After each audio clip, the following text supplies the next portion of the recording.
I'm Amanda. And I'm Mike. And this is Saturday Morning Cereal.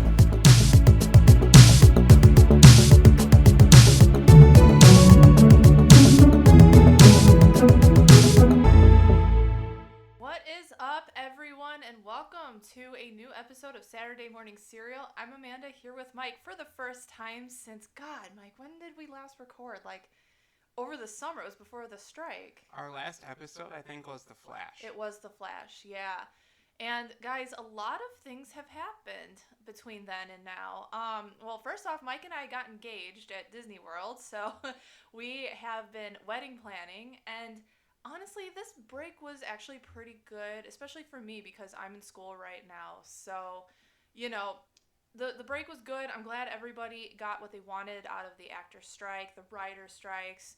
I got some good study time in with school with this whole break. So we had a ton of movies over the summer that I cannot remember watching for the life of me, except for Barbie, because I feel like Barbie has reigned over the box office this whole year. I mean, it was a pretty good movie, but more to come on that. We'll probably touch base on Barbie later on in the season here. But today we're going to talk about the Marvels, which was kind of a duo weekend for Loki and the Marvels. So Marvel kind of hopefully had a decent weekend, right? I mean, what do you think?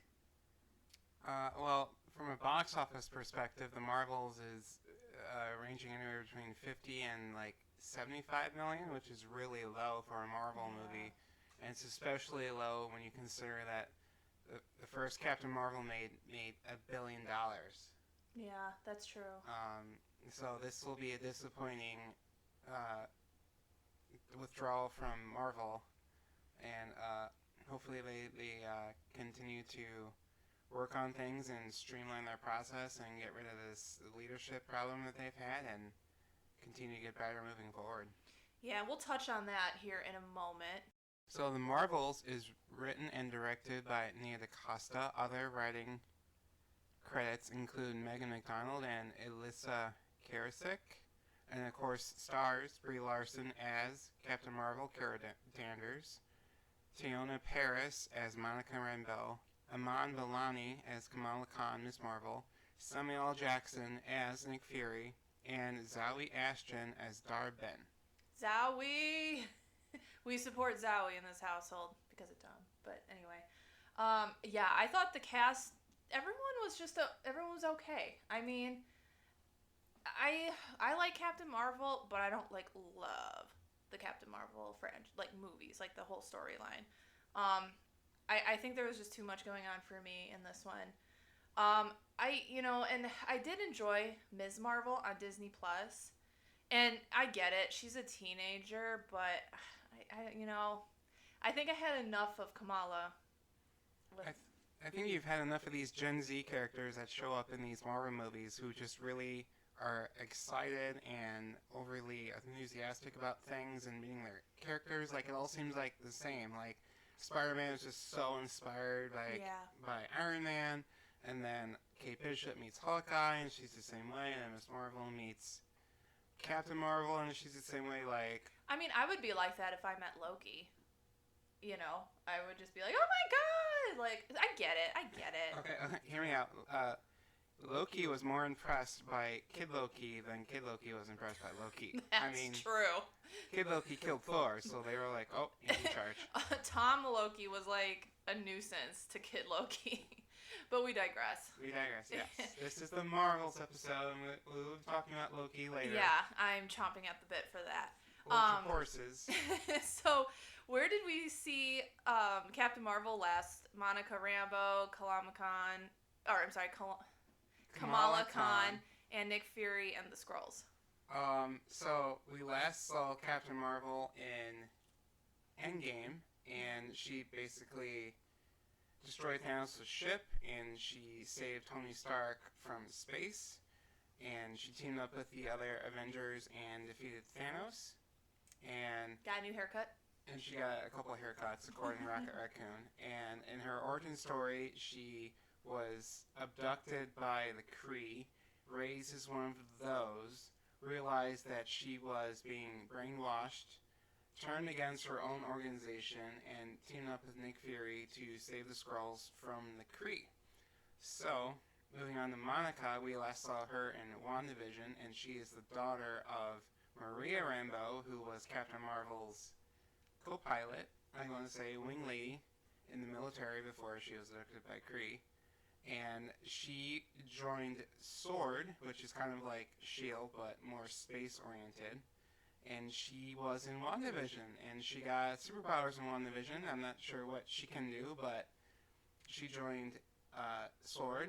And then Kamala Khan we saw in her own series, Ms. Marvel, and she became the leader of, the hero of Jersey City. And we saw Nick Fury and the Skrulls last in Secret Invasion, and Nick Fury has just been trying his whole life to find these poor Skrulls a place to call home. And he has not succeeded yet. The Skrulls are just really not having any good situations turn up their way anymore. Yeah. We'll probably touch on Secret Invasion during our summer wrap-up episode. But those poor Skrulls, they just can't catch a break, can they? No. I feel so bad for them. So without getting into spoilers, Amanda, a lot of people are on the fence about whether or not they should see this movie. Can you recommend this movie for theaters, or for streaming, or would you just not recommend the movie at all? I would say I love seeing Marvel films in theaters. That's usually the way to go when we go see a Marvel movie, is we go to the theater. We're excited. The crowd was not there. It was different. And, unfortunately, these movies with, Captain Marvel, they just get some backlash. And I'm not going to get into it, but... I'll get into it. Yeah, go into it. Go off. Brie Larson, during one of her press junkets, or just her press tours, she mentioned to a reporter that she wished that the press junkets would be more representative of the real Marvel fans' audience, which just isn't white men. Yeah. She wanted to see people of color, younger people, women, come up to these press screenings and be able to ask her questions.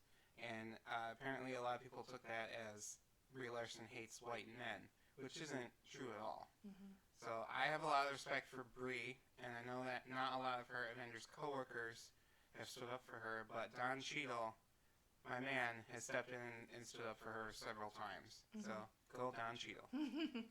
Yeah, and it's too bad. So the vibe in that movie for a Marvel film, it wasn't there. I personally would have probably streamed it if you didn't want to go see it. I would have been just fine streaming it. And I feel like, if you're on the fence of seeing it, maybe streaming, waiting for it to come out on Disney Plus would be the way to go. And that still doesn't mean this movie couldn't be a success, because exactly. I feel like a lot of people were that way with Elemental, when Elemental came out, and then they waited to stream it, and when they watched it on Disney Plus, they had different expectations, and it more or less succeeded those expectations on Disney Plus. So if you're one of those people who are on the fence, and you're not going to have that great Marvel viewing experience that you had with Infinity War or Endgame or Spider-Man, you can just sit this one out, catch it on Disney Plus, and hopefully Marvel will be able to continue their stories with these characters. Mm-hmm. So do you think this movie has any prerequisite homework before viewing? Oh man, absolutely. I will say you will probably want to have seen Captain Marvel 1 and Avengers Infinity War and Avengers Endgame. I wouldn't say that WandaVision is a prerequisite for viewing this movie, but you should watch it anyway because it's a good show. Ms. Marvel, also very not much a prerequisite, because they have an awesome animated recap of who Ms. Marvel is at the beginning of this movie, and it's one of my favorite parts of the movie. It's kind of like Spider-Man, Across the Spider-Verse, when they're like, "Hi, my name is Miles Morales." Yeah. And you don't need to watch Secret Invasion, because I don't know what's going on with that show going forward, like if we're going to address anything that happened in that show, but we don't in this movie. And Nick Fury's just having a lot of fun in this movie, so you really don't need to see it. You'll be fine with just Captain Marvel, Infinity War, and Endgame. Do you concur, Amanda? I concur. I would watch WandaVision first before, just because you get a lot of Monica Rambeau's story. You get a lot of the backstory with that. So if you're very curious about Monica, because Monica is a huge point, or just a big, big person. Yeah, she's one trio of the Marvels. Yeah. She's one of the trio of the Marvels. But she's very, very powerful in this. And if you're wondering, like, how she got to be so crazy powerful, yeah, then watch WandaVision.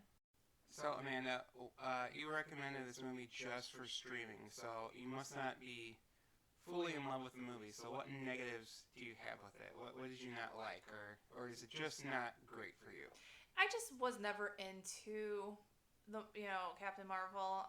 The first movie didn't really hook me, and this movie didn't hook me either. I don't know. The characters for me are kind of forgettable.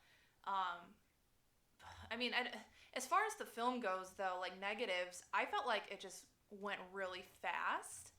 I love Kamala's family, but I felt it was a little too, like, going towards a little more of Ms. Marvel, Kamala, more so than Captain Marvel. I would have liked to know more of the backstory with Dar-Benn and the Kree, and how Ms. Marvel, or not Ms. Marvel, I'm sorry, Captain Marvel. This is what it's called, Marvels.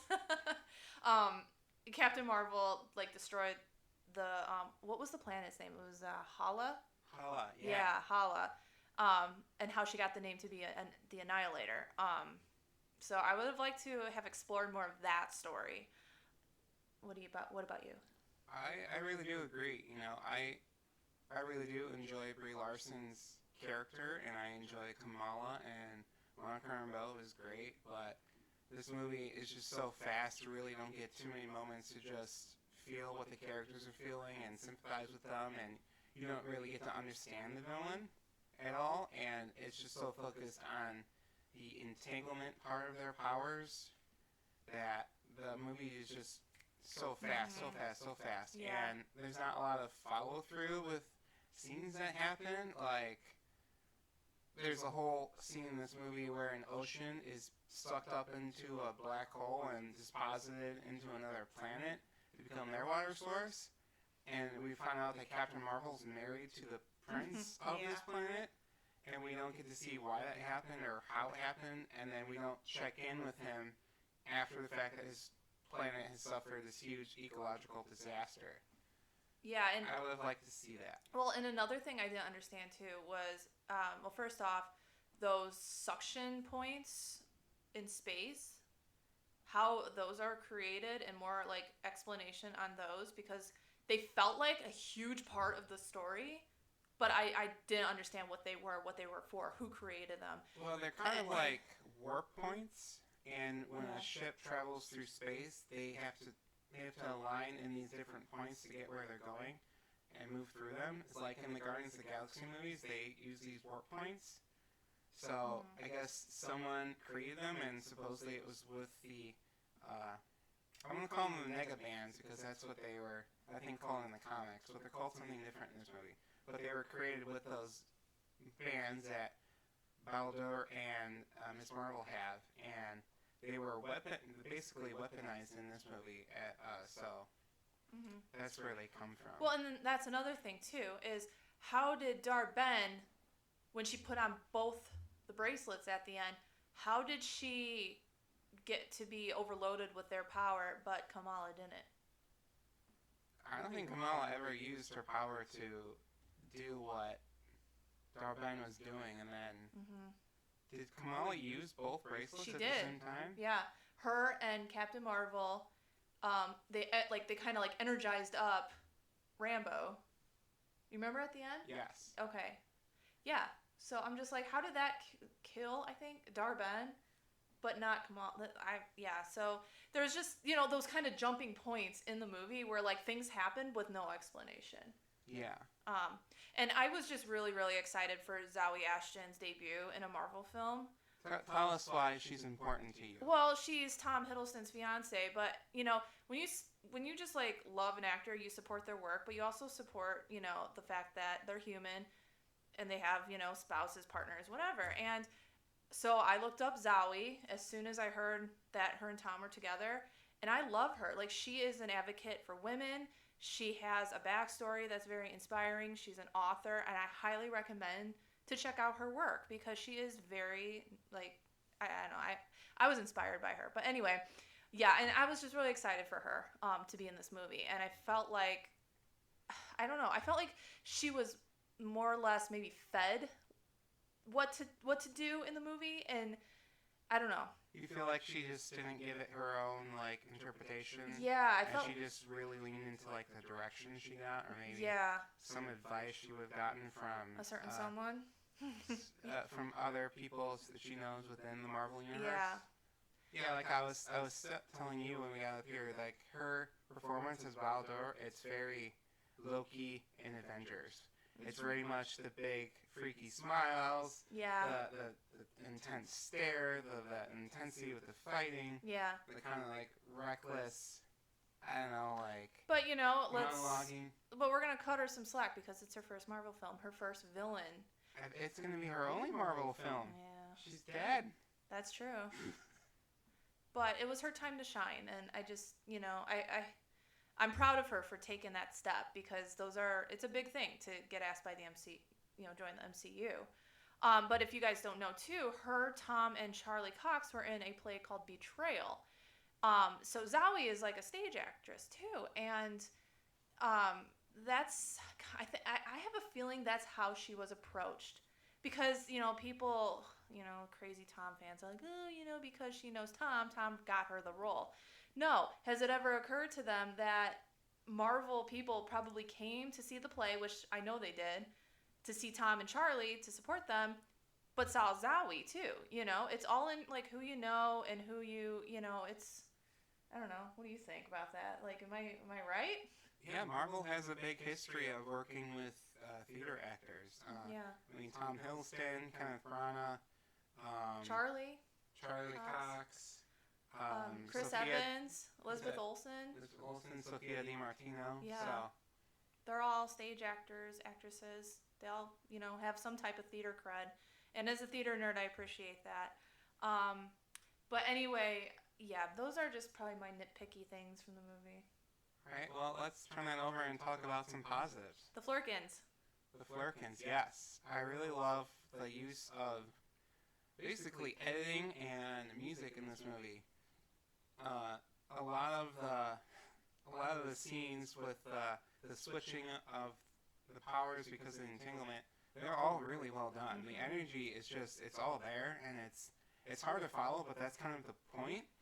And the way that they do the stunts, so it's one person throwing a punch, and then another person receives a punch from someone else across space and time, and the way they eventually begin to learn how to use their switching powers, like the montage with that was fun. We have this entire scene with Kamala Khan's house being under attack by these Kree, and her entire family is joining in on the fighting, and they're grabbing furniture, and they're attacking the Kree. That was fun. The Flerkens in space was incredible. Like, there's so much great about this movie that just doesn't connect well with anything else in it. Like, just these certain scenes are great. I think it had, though, one of Nick Fury's biggest moments best idea he could ever think of.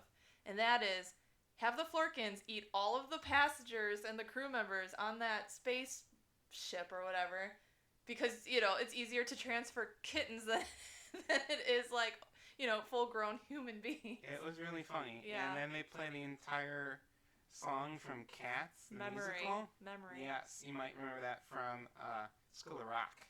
It's so funny. That's what Summer sings. Yeah.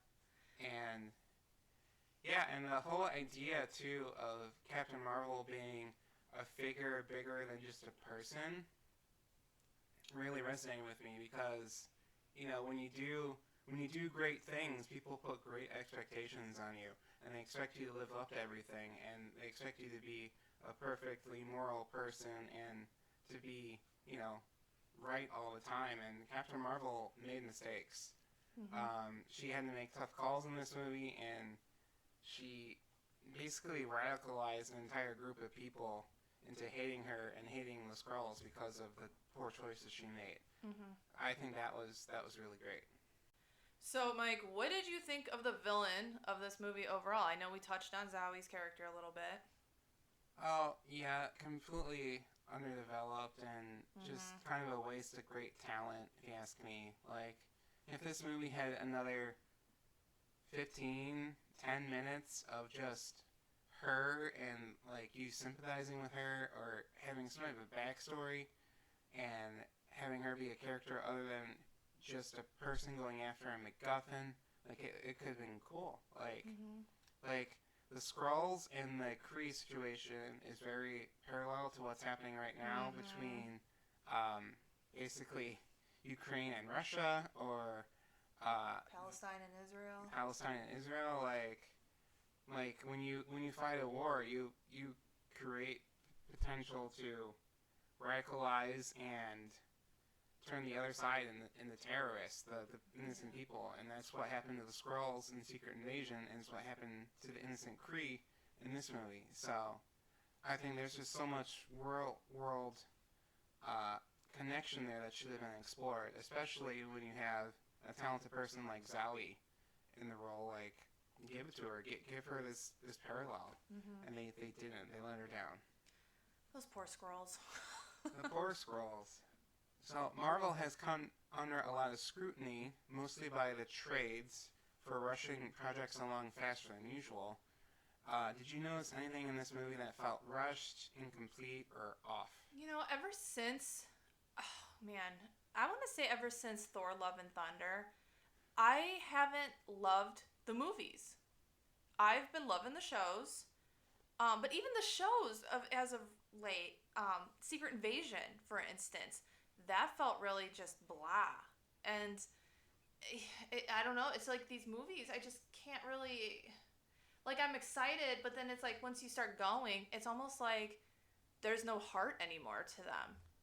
That feeling of, seeing old friends again or something, it's just not there. I don't know. I don't know how to explain it. Yeah, I mean, the movies aren't as connected as they used to be. And we had two really great cameos in this movie, but I just think that the shows have really declined, and sometimes the shows start off really good. Like, I really was into Hawkeye, and then it just started to really taper down as the show went on, and the push for content to come out has been a real strain on Marvel and Kevin Feige, because a lot of directors will go on record saying that, I directed this movie, but it really was Kevin Feige's movie. Like, Kevin Feige is the person who dots the T's and who crosses the T's and dots the I's and does all this work to make sure that the MCU is a cohesive tone and it fits together really well. And he's just been all over the place. I mean, he's got all these shows, he's got these movies, he's in charge of Marvel Comics now. He was also attached to a Star Wars project. The guy is just everywhere, and it's kind of showing. It does show, and next year we're only getting one movie. We're getting Deadpool 3, and that's it. And a lot of the other projects have been pushed back.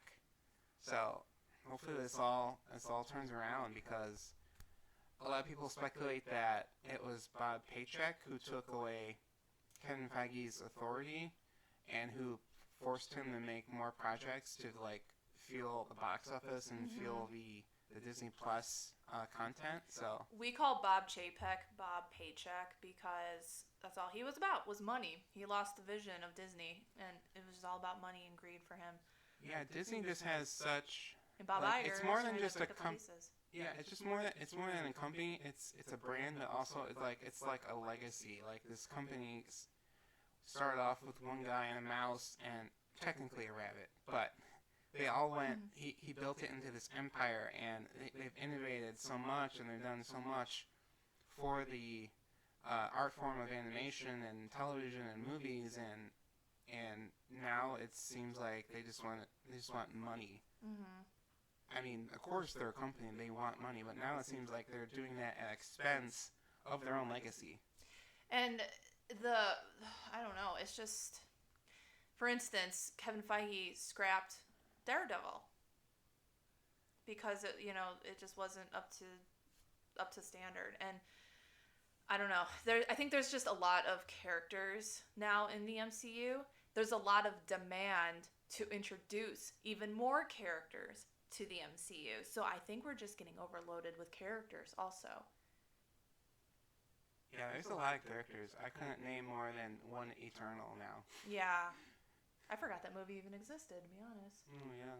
I mean, we addressed earlier some of the backstory of why Captain Marvel has like backlash and all that.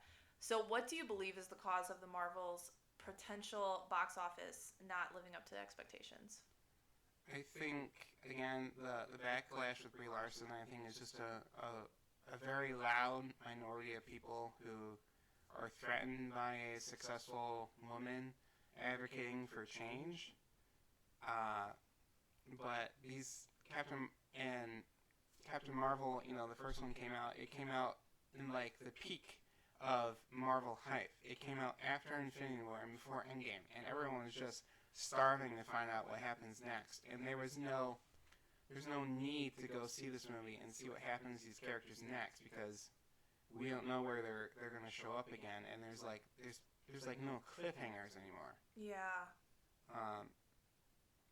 Plus, a lot of going to the movies too, it's so expensive. Popcorn, candy, the seats now, and just the attitude around movies have changed so much. Like, we've been post-pandemic, we've seen people come in with children, babies, infants into the movie theater with them and disrupt everyone. Like, the culture has changed. Luckily, when we saw this movie, it was a pretty great theater and it was brand new.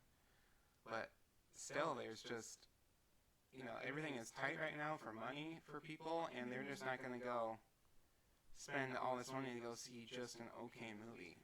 Plus, the streaming services have all upped their prices. Yeah. So it's like, Disney, what do you want me to do? Do you want me to sit at home and watch Disney Plus, or do you want me to go to the theater? I can't afford to do both. Right. And I mean, that's like trying to figure out content for this podcast. It's like we have to pick and choose carefully which movie looks good. I mean, if there's a movie out there that we're like unsure of, we think it could be a flop, but yet we still want to see it. There's a cheap theater up the street. It's like, $6-7 a ticket. It's like under $20 for us to go. But I mean, like these AMCs and everything, God, it's like almost $40 just for two people. So I get it. But yeah, and with what you said, Mike, I just unfortunately don't see it. And I think Marvel, I don't know, they just have this thing around them with the fans too with these movies. And I think we can blame like Doctor Strange. That was really the part where everyone noticed just how there's just something off with these movies now. It's kind of like character assassination. Like, there's no through line of the characters anymore. Like, Wanda was an anti-hero in WandaVision, but she still had redeeming qualities. She was still a good person. And then in Doctor Strange, they turned her into a complete villain with just one motive, and it completely destroyed all the great progress she made in WandaVision, and all of her fans that looked up to her and loved her. She was just a bad guy now. And in Thor: Love and Thunder, like, we had all this great dramatic potential with Jane fighting cancer and with Gore killing the other gods, and we could throw in things about questioning faith and what it means to be brave enough to fight cancer and all of this heavy stuff. And it was unfortunately kind of just a big joke. Yeah. So Marvel has a lot of course correcting to do, and I hope that this doesn't get to the point where they have to start cutting the smaller, like, more experimental projects. Because do you think, like, if the MCU was in the state it was right now, do you think that we would have gotten like a movie like Shang-Chi? Like, you know how big of a risk Shang-Chi was, or The Eternals, even though it wasn't great, like, it was still a big risk. And Guardians of the Galaxy, like, that was a big risk. That was just a movie about comic book characters nobody heard of. So we might get to the point where Marvel starts axing projects and you just get more generic movies again. Yeah. I mean, there are rumors that, and we'll address this in our Loki podcast episode, but there are rumors that Kevin Feige is looking into bringing back Iron Man, Black Widow, Cap, like, just, maybe trying to retcon or reboot. Or D, all the above. But, yeah, it's very unfortunate what's happening. Yeah, just that. So, Amanda, I know you're not a huge fan of these characters, but would you like to see them again at all? I mean, we have a potential X-Men crossover. We have Young Avengers. Any of this appealing to you? Not really. If I'm going to be extremely honest, no, not really. I felt like it was good closure for Carol. We do see in the end credits scene, or not, it wasn't even the end credits scene, it was the end scene of Ms. Marvel, Kamala, trying to recruit Kate Bishop as, what are they called? The Young Avengers? Yeah, the Young Avengers. Yeah.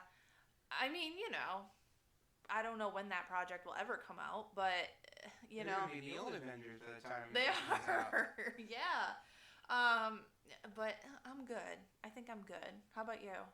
I wouldn't mind seeing younger characters kind of do their own thing. I think that would be interesting because Gen Z is a big generation for systemic change, and unfortunately, characters like Iron Man and Captain Marvel are kind of the status quo, and I'd like to see more movies challenge that. And I always love, Goose and Lucky the Pizza Dog. That would be a great team up. Like, I'm down for it, and it was such a funny scene because it was just such a parallel to what Nick Fury had done with Iron Man.